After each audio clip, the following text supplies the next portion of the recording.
When we're young, we assume the people who protect us will always be there. Our parents become our first teachers, our first protectors, our first source of safety, and somehow we never imagine there will come a day when the roles reverse. I certainly didn't. My mother spent her entire life caring for her family. Like many daughters, I assumed there would come a time that I would help care for her. What I didn't expect was that I would find myself trying and fighting to protect her. And through the journey, I discovered something that changed the way I viewed healthcare, leadership, institutions, the justice system, government in general, and humanity itself. Vulnerability changes everything.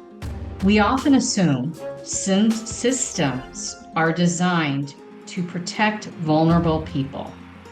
Healthcare systems, legal systems, social systems, and many times they do. But what happens when families discover that advocacy is not optional? What happens when ordinary people are forced to become the voice for someone they love? Rescuing Mom is not simply a story about my mother. It's a story about reality that millions of families experience every day.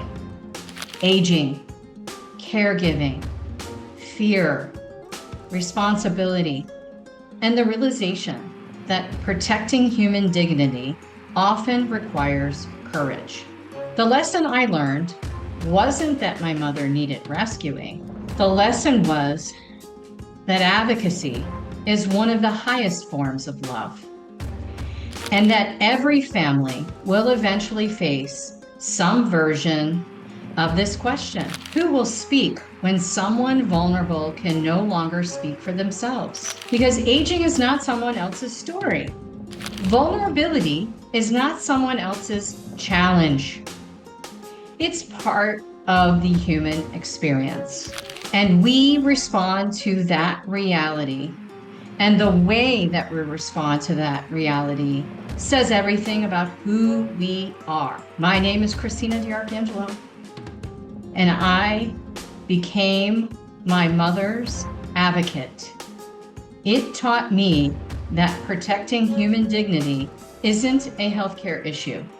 It isn't a legal issue. It isn't even an elder care issue. It's a human issue. And I believe it's one of the most important conversations we need to have.